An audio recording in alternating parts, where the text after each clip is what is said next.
सुबह होता है, शाम होता है, रात होती है, दिन भी होता है।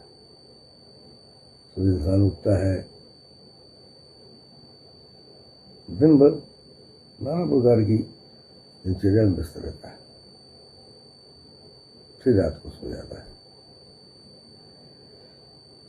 यही जिंदगी है। 24 घंटा के अंदर में हम क्या क्या करते हैं, इसका पूरा हिसाब किताब हमको खुद ही मालूम नहीं रहता है। ये बड़ी अजीब सा विडंबना है। बहुत दिन बाद कुछ बात बोलने की इच्छा मन में जागृत हुई, इसलिए मैं सामने आ गया फेसबुक में। क्या है कि जब मैं बहुत दिनों बाद अपने कार्यस्थल पे पहुंचा, तमाम मेरे बंधु बांधव मिले, बड़े आदमी से मिले, बड़े अच्छे इंसान है सब। उसमें से एक थे बड़े सज्जन, नाम नहीं लूंगा।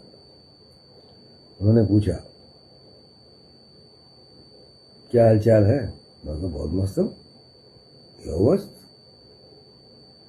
जिंदगी जी रहा हूँ। तो उसमें बड़े पद के, बड़े उच्च पदस्तरीय इंसान है, उनकी मानसिकता भी पद के हिसाब से है। कुछ बातें उनकी मेरे को बड़ी अजीब सी लगी, तो मैंने उनको एक एग्जाम्पल दिया। तो मेरे ख्याल से सभी जो देश के हर विभाग में कार्यरत जो पदस्थ व्यक्ति है उच्च स्तर पे, क्योंकि जो उच्च स्तर पे होता है उसको बड़ा संयमी होना पड़ता है। जिसके पास जितना बड़ा ताकत होता है उसको उतना संयमी होने की आवश्यकता है। आप अगर संयमी नहीं है, आपके अंदर उग्रता है, तो आप उसके पद के लायक है ही नहीं, क्योंकि आपको एडमिनिस्ट्रेशन चलाना है, आपको विधिवत पूरी व्यवस्था करनी। हर युग में राम होता है, हर युग में कृष्ण होता है, हर युग में रावण होता है, हर युग में राम होता है। तो आपको कृष्ण और राम का चरित्र अपने अंदर जीवन करना है। तो कैसे करेंगे आप? आपको संविधान ने पद दिया है, आप देश के कानून के अंतर्गत अपने आप को साबित किया कि मैं इस पद के लिए उपयुक्त हूं।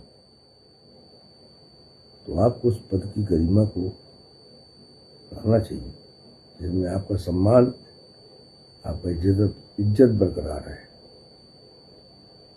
तो मैंने उन्हें बताया, देखिए अभी मैं जहां हूं, मैं बाजार जाता हूं तो मैंने बहुत से जीएम को देखा, बहुत से सर्विस मैनेजर को देखा, बहुत से मैनेजर को देखा, बहुत से चीफ एग्जीक्यूटिव इंजीनियर को देखा, जो एकदम हिल नहीं पा रहे, बाजार जा रहे हैं और पीछे से कोई उस आदमी, तो मैं उनको पहचान, मैंने बोला जब, चलिए, बोले दादा, बोले छोड़िए, इसको कौन ये करेगा।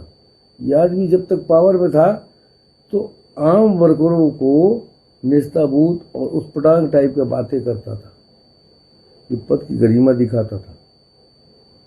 ये कभी नहीं समझा ये हमारे अधीनस्थ कर्मचारी हैं, मैं इनको चहुमुखी प्रतिभा का धनी होने का सम्मान दूं और इनसे कार्य करने की क्षमता को विकास करने के लिए प्रोत्साहित करूं इनको।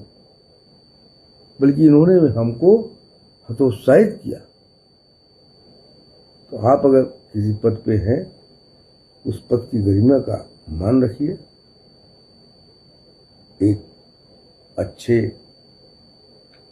एडमिनिस्ट्रेटिव का निर्वाह कीजिए, सशक्त बनिए, देश को समृद्धि की ओर ले जाइए। देश ने ये बागडोर आपको सौंपा इसलिए है, इस पद की बागडोर को इसलिए आपको सौंपा है, या आप ऐसा कोई कार्य करें